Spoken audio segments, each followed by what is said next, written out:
We are the Gujarat Technological University.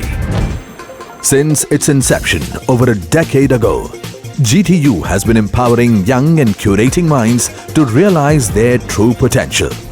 Over 4 lakh inspired students are enrolled with one of the premier academic universities in India.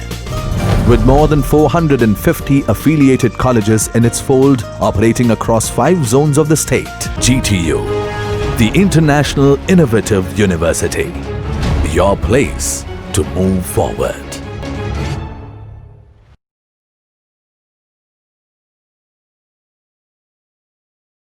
Today, we are going to discuss triangle law of forces, resolution of a force, orthogonal component, non-orthogonal components, and principle of resolution. Based on that, whatever fundamental terms related to force that we discussed in our previous lecture, so now whenever our theory part is perfect or our concepts are very clear, so based on our theory we can easily understand the figure. Vice versa, if we'll go with the figures and we will understand figure very nicely, so as per that we can easily write our theory.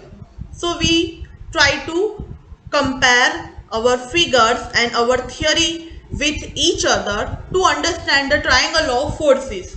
So focus on the theory. If two forces acting at a point be represented in magnitude and direction by two sides of a triangle taken in order. Two forces acting at a point, okay, represented in magnitude and direction by two sides of a triangle taken in order.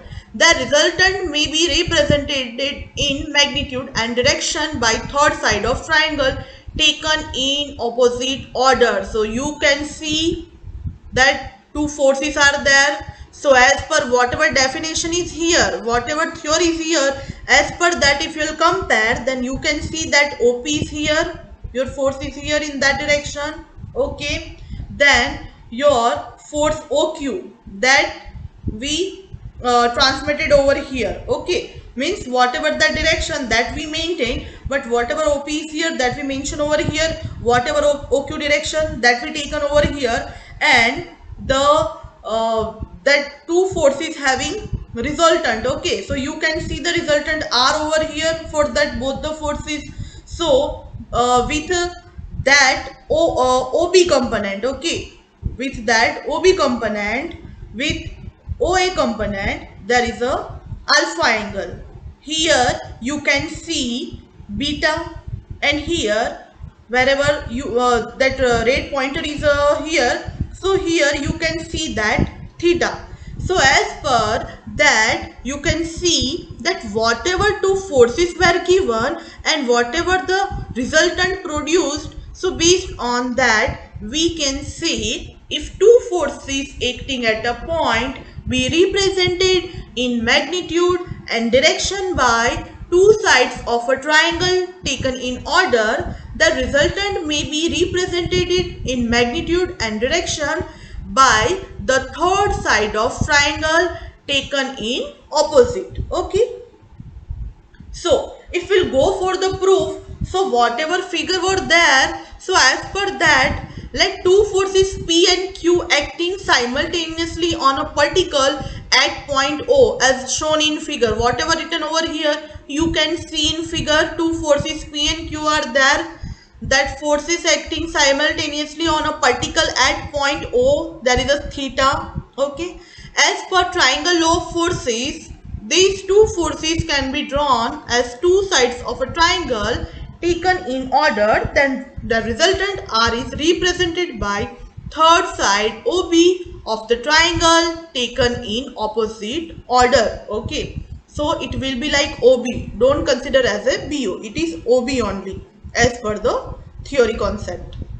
So as per the trigonometry, as per cosine formula, OB square is equal to OA square plus AB square minus 2 OA AB cos beta. Okay. We know this is the fundamental of mathematics. Okay.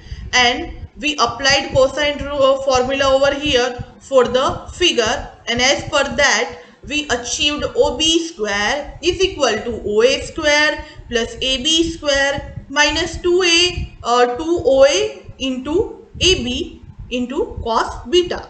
This is your equation number 1.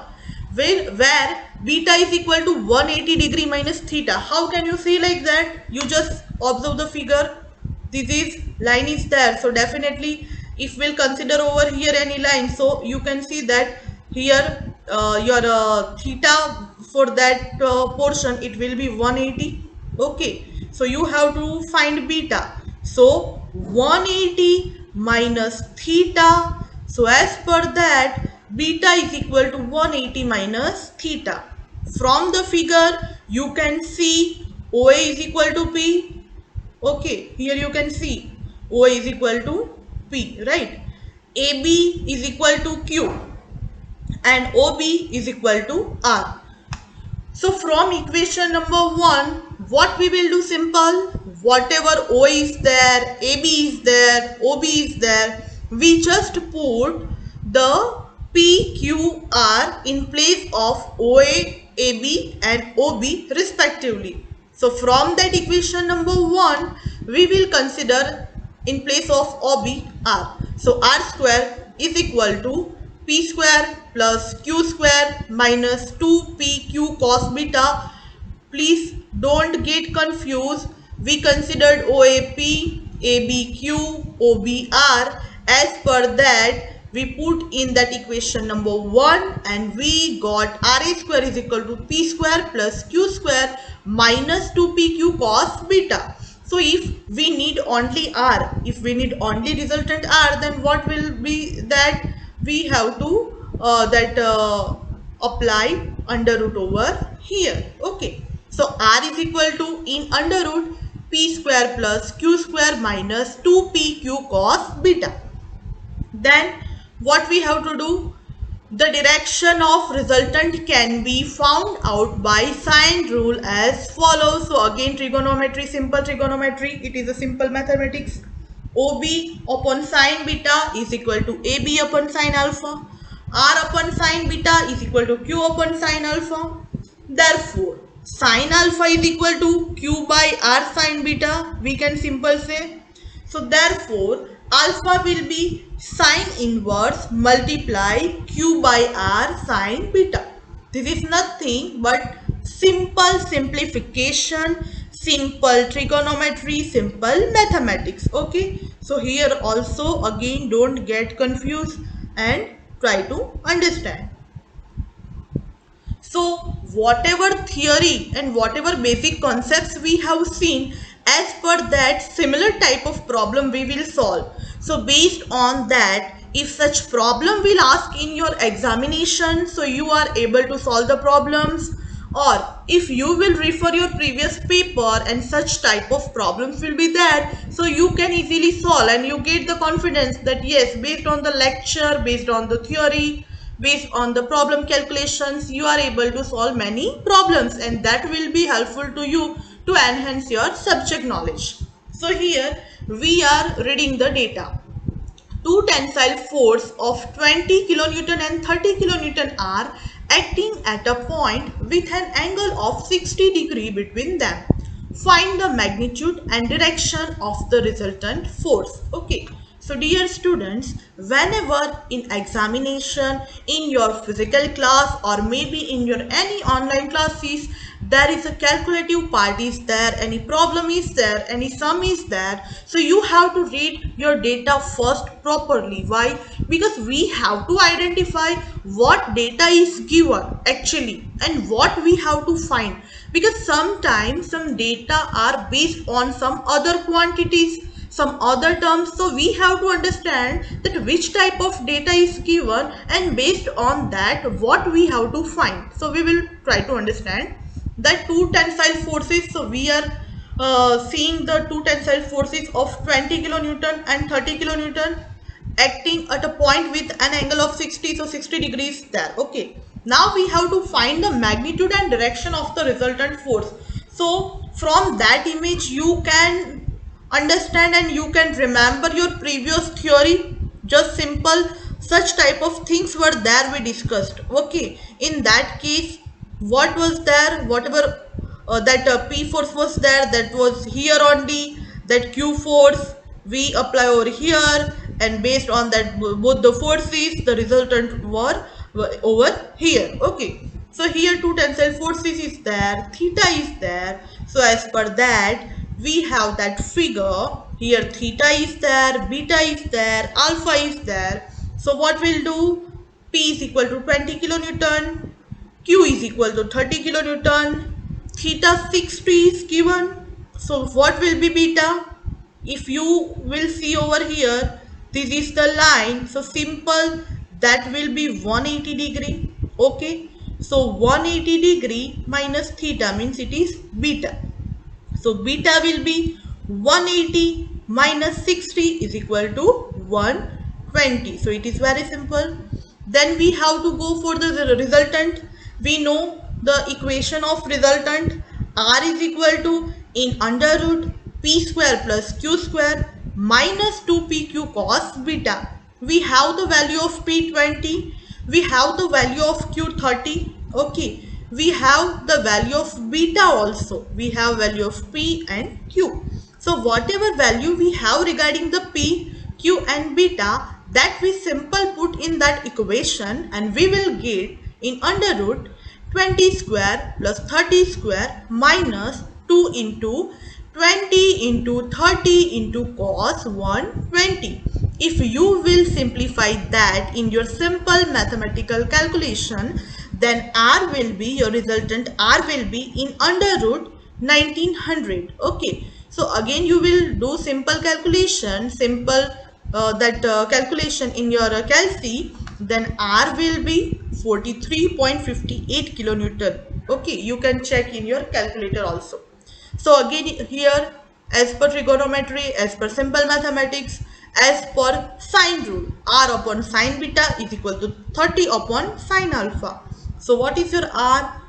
43.58. Beta, you know. You don't know about the alpha. So 43.58 divided by sine 120 degree is equal to 30 divided by sine alpha.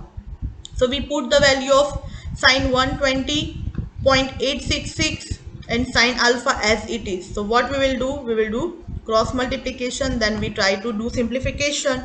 So here sine alpha will be there. Okay, so sine alpha, after the simplifying that, sine alpha will be 0.596. So alpha will be sine inverse 0.596. Okay, so if you'll go for the simplification in calculator, then alpha will be 36.58 degree.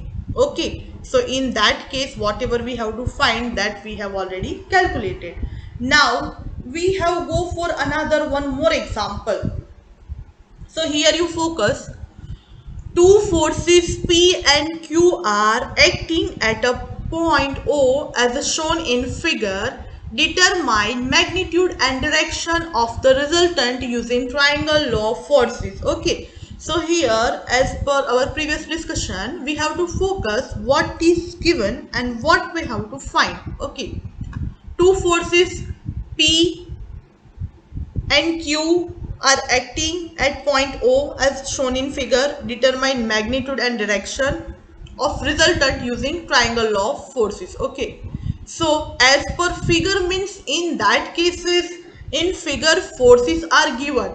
Okay, here force P is given 150 kilonewton, force Q is given 80 kilonewton, angles are already given here with y-axis, here 45 degree angle, here 30 degree angle. Okay, so we will identify what data is given. So as per that, P is equal to 150 kilonewton, Q is equal to 80 kilonewton, and theta is equal to 30 plus 45 degree is equal to 75 degree. And what will be beta? That 180 minus theta. So 180 minus 75. So beta will be 105 degree. Now what we have to do? We have to go for resolution, right? So your resultant R means we have to go for the resultant. So your resultant R will be as per the equation in under root p square plus q square minus 2pq cos beta. Okay, we have the value of p, we have the value of q, we have the value of beta. Okay, so what we did here, 150 square plus 80 square minus 2 into 150 into 80 into cos 105. If we'll do simplification of that in simple calculator, then your resultant will be 187.38 kilonewton. Again we have to go for sine rule. So using sine rule, we can say that R upon sine beta is equal to Q upon sine alpha. So we will put the value of R over here, 187.38 divided by sine 105 degree is equal to 80 upon sine alpha. Therefore, sine alpha is equal to 0.412. So if we have to find alpha, then alpha is equal to sine inverse 0.412. And we will finally get alpha is equal to 24.33 degree. So we have find it out resultant as well, alpha, very easily. Now we have to understand what is a resolution of force. So the process of splitting up the given force into two or more components in particular direction without changing effect on the body is called resolution of a force. There are two type of component, orthogonal component and non-orthogonal component. Okay, so if we discuss about the orthogonal component, then try to focus over here the component which are perpendicular to each other, or the component which make 90 degree with each other are known as orthogonal components. Generally, a given force is split up into two mutually perpendicular component. One is horizontal component and second one is vertical component, that we all know means x component and y component. So here you can see and here you can understand from the figure, this is x axis, this is y axis. In all the ABCD is given, in all that four figures you can understand that here point O is there, both the axes are given. Here there is a theta with x axis. Okay, here there is a force P.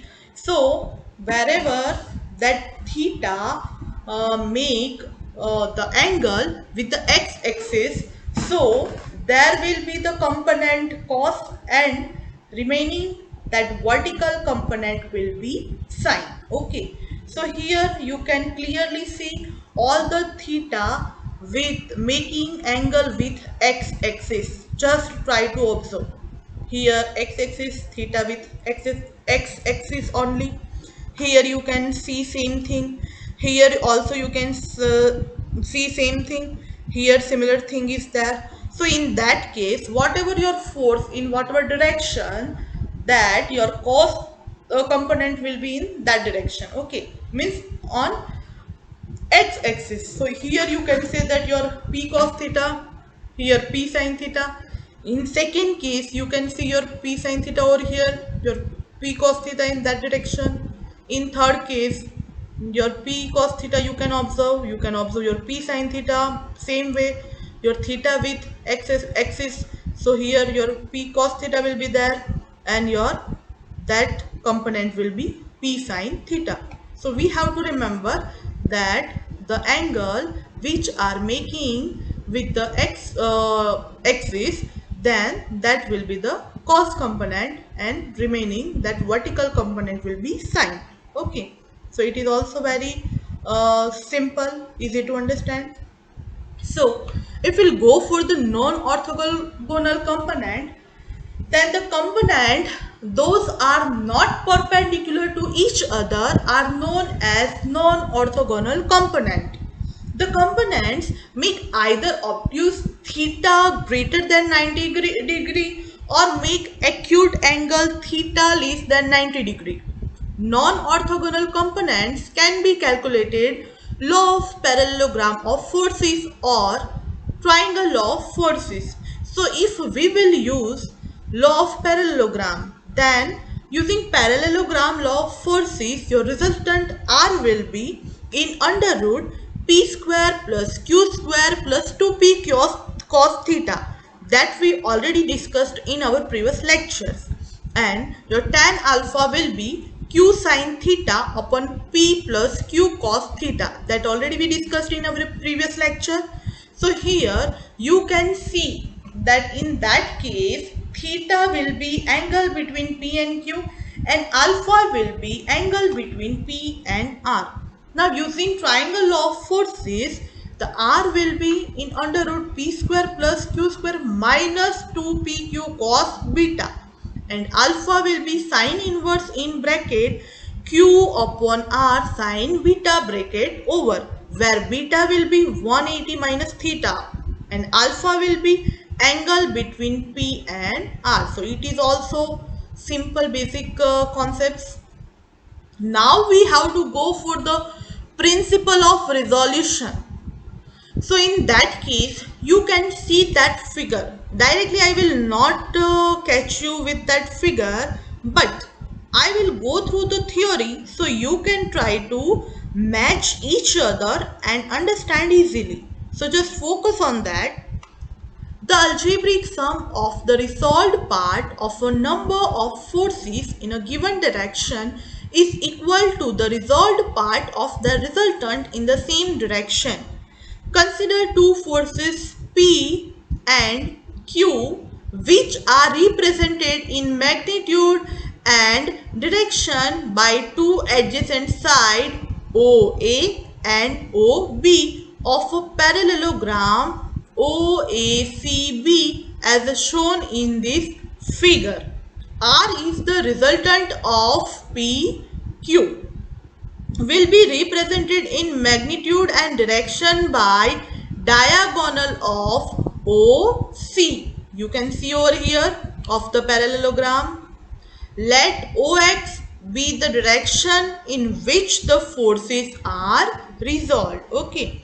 So now what we have to do? We have to draw AL, then CN and BM. Please focus.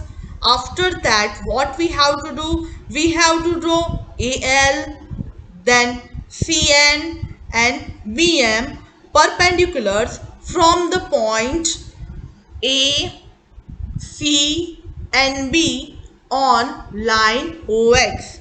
Also draw perpendicular T from A on CN from two triangles OMB, and here you can see OMB, and here you can see ATC. So from this both the triangle OB is equal to AC, and that figure I carry forwarded over here so you can easily understand. OB is equal to AC and OM is equal to AT is equal to LN. So ON is equal to OL minus LN. So you can say like that, from that OL plus OM. Why? Because we know that OB is equal to AC and OM is equal to AT is equal to LN. So ON will be OL plus LN. So in place of LN, OM will be there. So ON is equal to OL plus OM. This is nothing but simple from that figure we have pulled. So resolved part of R along OX, resolved part of P along OX plus resolved part of X along OX. Using principle of resolution, effect of number of forces acting in direction can be found in one particular direction. Here you see that resolved part of R along X is equal to, here just focus, Resolved part of R along X is equal to resolved part of P along X plus resolved part of Q along X. So using principle of resolution, effect of number of forces acting in different directions can be found in one particular direction. So based on that, we will go for one problem. Here you can see, resolve 100 Newton force parallel and perpendicular to axis mm as shown in figure. That figure is given. Here mm is there, angle is given, theta is there, alpha is there. Here, as per that figure, we have to go for tan theta. So what will be that? 4 by 3. Okay. As per the figure, tan theta is equal to 4 by 3 is equal to 1.333. So theta is equal to tan inverse 1.333. So theta will be 53.13 degree and alpha will be 180 minus that 53.13 minus 45. So you can get alpha 81.87 degree. Now if we'll go for the component parallel to mm, then what will be that? 100 cos alpha. Okay. So 100 cos 81.87 is equal to 14.14 Newton. And component perpendicular to mm, if we'll go for that, then 100 sine alpha, then 100 sine 81.87 will be 98.99 Newton. Okay. Now we will go with another problem. Resolve 100 Newton force shown in figure along orthogonal axis xx and yy, then non-orthogonal axis AA and BB. Here you can see xx, yy, AA, BB. So what will be the solution? We just simplify that figure over here. As per that, we taken that 100 cos 30, 100 sin 30, our 100 Newton force is there, 30 degree angle is there. So simplify one that force and one component we have mentioned over here. So resolve 100 Newton force along orthogonal axis xx and yy. So component along xx will be 100 cos 30. That will be 86.60 Newton. Okay. Horizontal. Component along yy 100 sin 30. That will be 50 Newton. Upward vertical. Okay. Resolve 100 Newton force along non-orthogonal axis A and BB. Then you can see using sine rule, P upon sine 160 is equal to Q upon sine 130 is equal to 100 upon sine 70. So what will be the P? P is equal to 100 sine 160 upon sine 70. So simplifying that, P will be 36.4 Newton and Q will be 100 sine 130 upon sine 70. So Q will be 81.5 Newton. Now, there is a theory of resolution of more than two concurrent forces. So in that case, you can see there are so many forces P1, P2, P3, P4 as per that theta are there, theta 1, theta 2, theta 3, theta 4. So consider P1, P2, P3, P4 etc. are acting at a point shown in figure. Summation H will be algebraic sum of all the horizontal forces. Summation of V sigma V is equal to algebraic sum of vertical forces and R will be resultant of all forces. In that case, R will be in under root summation of H square means sigma H square plus summation of V vertical forces means sigma V square and tan theta will be sigma V upon sigma H in mode and theta will be angle of resultant with horizontal. So here you can see that first quadrant, second quadrant, third quadrant, fourth quadrant and sign are given. So if you can't understand from that figure, then you just try to focus if all the horizontal forces will be positive, all the vertical forces will be positive, then your resultant will be in the first quadrant. Okay, means all horizontal forces or vertical forces will be positive, then resultant R will be in first quadrant. If horizontal force is in negative and your vertical forces will be positive, means summation of all horizontal force in negative, summation of all vertical force in positive, then R will be in your second quadrant. If summation of H means all horizontal force will be negative and vertical force also negative, means summation of all vertical force also negative, then your R will be in third quadrant. And if your summation of horizontal forces will be positive but summation of vertical forces will be negative, then R will be in fourth quadrant.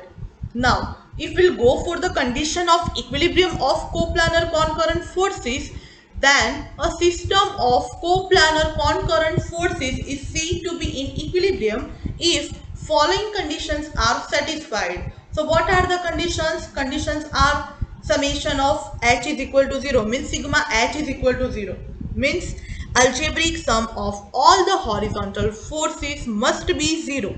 Same way, sigma V is equal to 0 means algebraic sum of all the vertical forces must be 0. Therefore, sigma H is equal to 0 and sigma V is equal to 0 and resultant R must be 0. So, as per that discussion, we will go with the example. Determine magnitude and direction of resultant force of the force system shown in figure below. So, that figure is given and as per the figure, we have to determine magnitude and direction of resultant force. So, as per the figure, we have to consider tan theta. So, tan theta will be 12 upon 5. Okay, just a simple trigonometry we apply. So tan theta is equal to 12 upon 5. So that will be 2.4. So theta will be tan inverse 2.4. So theta will be 67.38 degree. Now what we have to do? Just simple summation of H, sigma H, means we have to do addition of all the horizontal forces. So we have to take first 50, it is on that line, means there is no angle. So 50 cos 0 plus 100 cos 60 plus 120 cos 90 plus 130 cos 112.62. So that is the question how we got. So here for simplification I mention that is your 180 degree angle. Okay, so 180 minus your theta means 67.38, that will be 112.62. Okay, plus 100 cos 30. So here also from that 360 your 60 will be minus, so that will be 300. So 100 cos 300. So by resolving that, means by doing the simplification, we'll get 50 plus 50 plus 0 minus 50 plus 50. So that will be 100 Newton. It is positive, so all the horizontal forces are positive. Okay, so we got sigma H is equal to 100 Newton. Now we have to do summation of all the vertical forces. Okay, so here summation of V, or we can say summation of all the vertical forces, 50 sine 0, 100 sine 60, 120 sine 90, 130 sine 112.62 degree plus 100 sine 300 degree. So by simplifying that, we will get 240 Newton positive. So horizontal forces are positive, vertical forces are positive. So your resultant R will be in under root sigma H square plus sigma V square, means summation of all horizontal forces square and summation of all vertical forces square. So sigma H is 100, sigma V is 240, So R is equal to in under root 100 square plus 240 square. So that will be 260 Newton for R resultant. And here tan theta will be in mode sigma V upon sigma H. So 240 upon 100, that will be 2.40, simple. So theta will be tan inverse 2.40. So theta is equal to 67.38. Sigma H is positive, sigma V positive. Therefore, R will be in the first quadrant that we already discussed. Now, we'll go for another problem. Find resultant of force system shown in figure. So simple, we have to do the addition of all the horizontal forces, then addition of all vertical forces. So sigma H is equal to 8 cos 0 plus 10 cos 60 plus 7 cos 90 plus 5 cos 120. So here question how 120? So 180, that 180 plus 30. So this is 210. Therefore, if we simplify that, then sigma H will be 8 plus 5 plus 0 minus 4.33. The 80 kilonewton push force is converted into pull force. So your summation of H means sigma H will be 8.67 kilonewton horizontal positive. Now summation of vertical force means we can say that sigma V. So that will be 8 sine 0, 10 sine 60 plus 7 sine 90 plus 5 sine 210 degree as per that simple figure. So your summation of V sigma V will be 13.16 kilonewton vertical force, summation of all vertical force, and that is positive. Now we have to go for resultant. We know the equation in under root sigma h square plus sigma v square. We have the value of sigma h 8.67. We have value of sigma v 13.16. So in under root 8.16 square plus 13.16 square. So resultant R will be 15.76 kilonewton.